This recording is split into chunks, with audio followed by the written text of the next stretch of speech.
Modern life is heavily dependent on many electronic gadgets. It could be a cell phone, a smartwatch, a computer, or even an LED lamp or a tube light. They all have one common factor: semiconductor devices. Semiconductor devices that make them work. Semiconductors have made our life very comfortable and easy.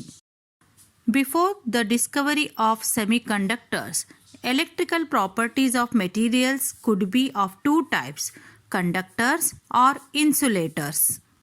Conductors, such as metals, have a very high electrical conductivity. Example for these conductors are metals.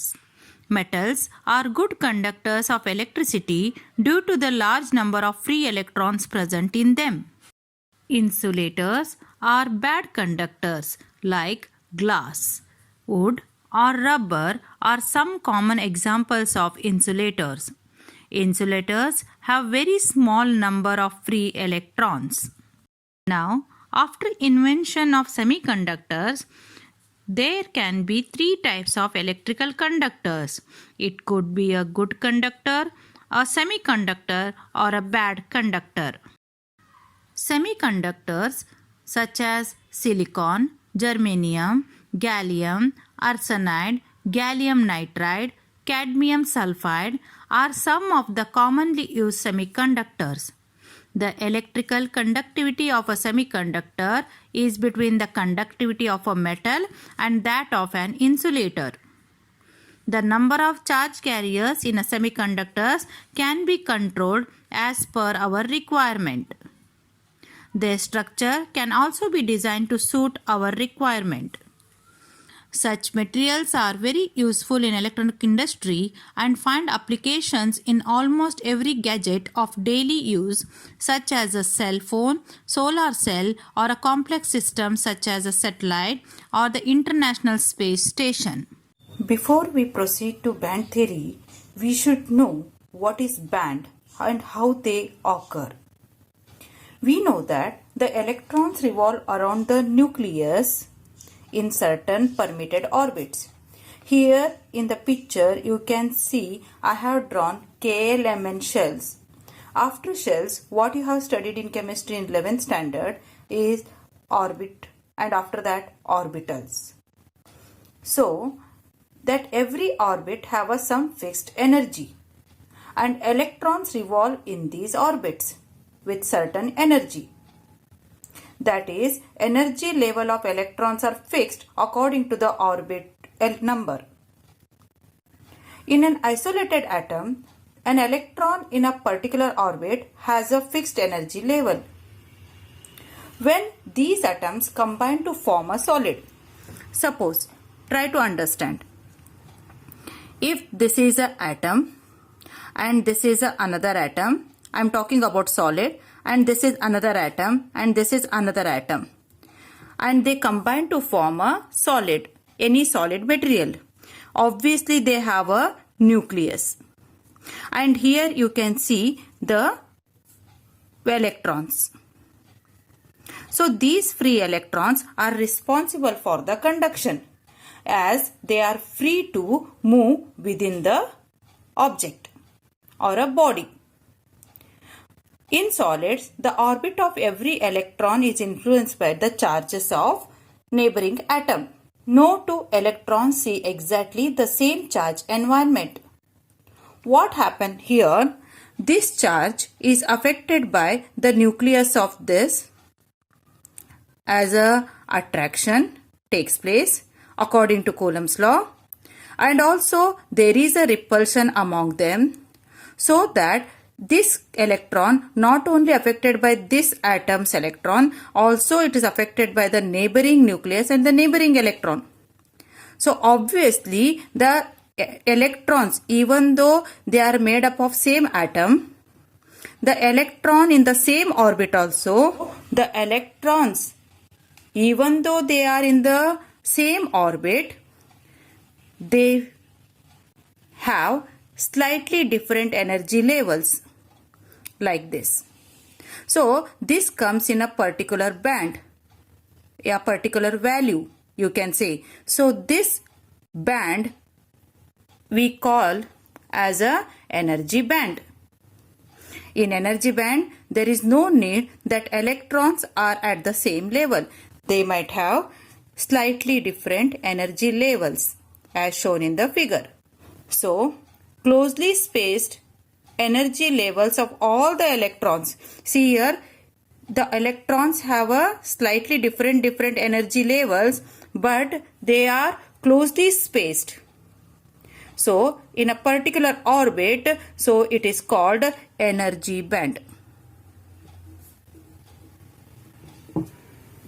The electrical properties of materials depends upon the number of electrons in the outermost shell. These electrons are called valence electrons and the corresponding band is called valence band. You can see this is first band, second band, and here it is I have written valence band and conduction band.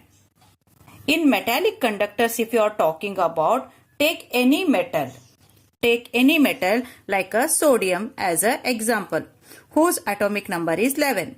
When you write the configuration 1s2, 2s2, 2p6, 3s1. As you see, these three are completely filled and the last orbit is partially or half filled. In this, valence electrons are loosely attached to the nucleus. Even at ordinary room temperature, some valence electrons become free. Become free means they are not coming out of the metal, means they do not leave the metal surface, but can move from atom to atom randomly. Such free electrons are responsible for electric current through conductors.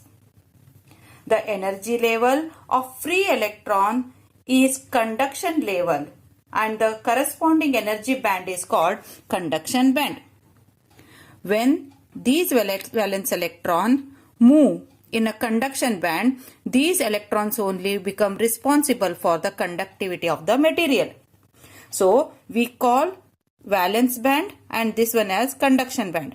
When valence electrons are there, they are in this band, in this energy level, and when they jump from valence band to conduction band, they are called now conducting charges. The separation between the conduction band and the valence band in energy band diagram is called forbidden energy gap, or you can say simply band gap. The difference between top of the valence band and the bottom of the conduction band is called band gap or energy gap. It may be a small, it may be a large, or it may be a zero. Now talk about these electrons.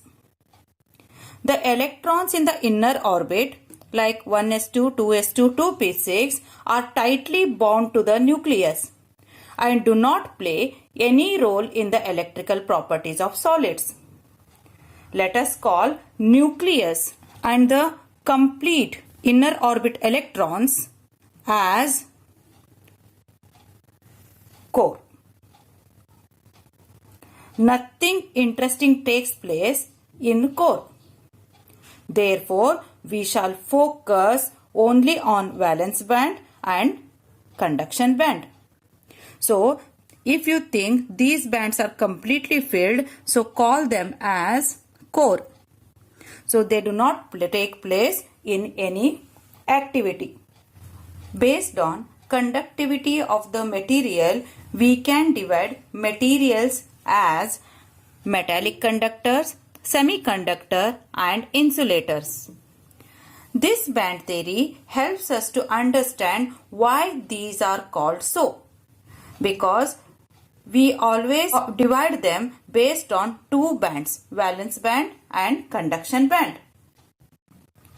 Let us discuss metallic conductor. You can see two energy band diagrams over here. In first diagram, here the orange portion shows you valence band and the green portion shows you conduction band. And the common region where I have written Eg equals to 0, you can see Eg stands for energy gap and there is no gap between these valence band and conduction band.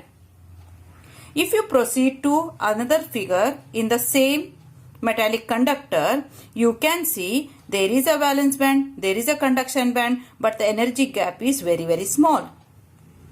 These two cases may happen in metallic conductors, as we call metals as a good conductor. What will happen? Since band gap is 0 or very small, the valence band may partially empty and conduction band is partially filled. Means what? There are already free electrons, in some are in valence band, and obtaining energy, some are shifted to conduction band.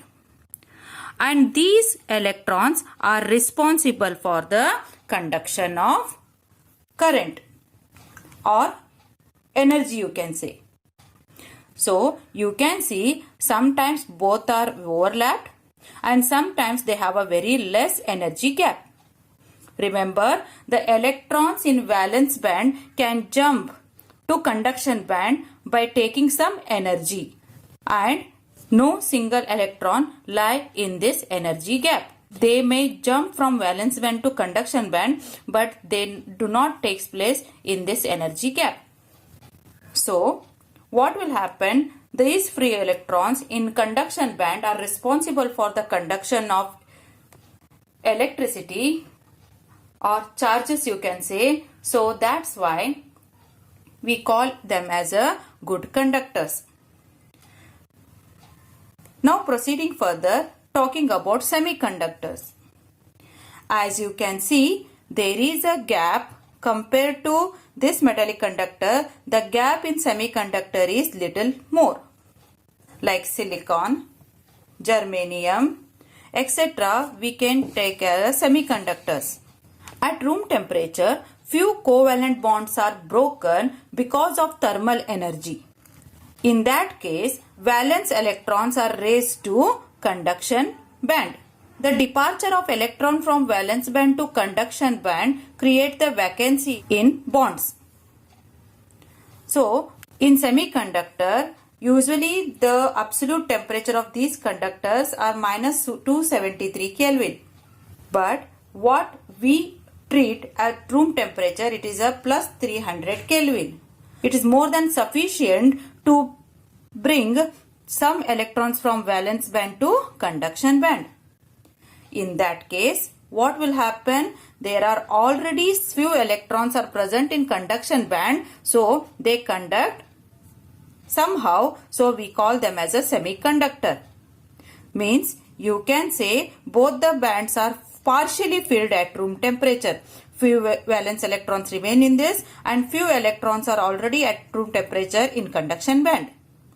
So increase in temperature, if you increase the temperature in such material, obviously again by taking a thermal energy, the electrons jump from valence band to conduction band at certain level. So this is how you can increase the conductivity of the material in semiconductors. What about insulators? In insulators, you can see the energy gap between valence band and conduction band is greater than 3 electron volt to 15 electron volt.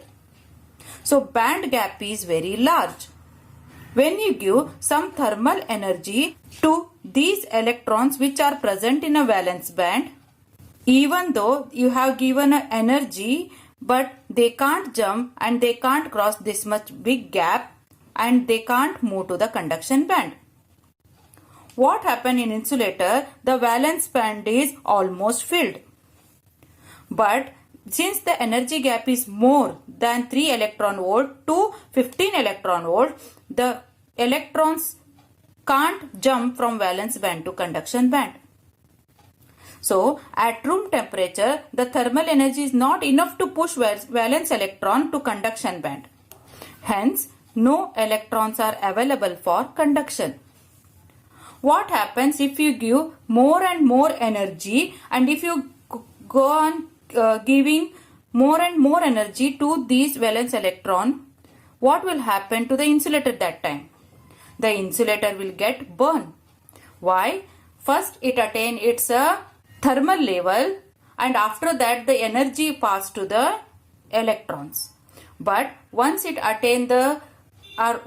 cross the level, then it can't tolerate and it will get burned. This is how, based on valence band and conduction band, we divide materials as a good conductors, as a bad conductors, and also as semiconductors.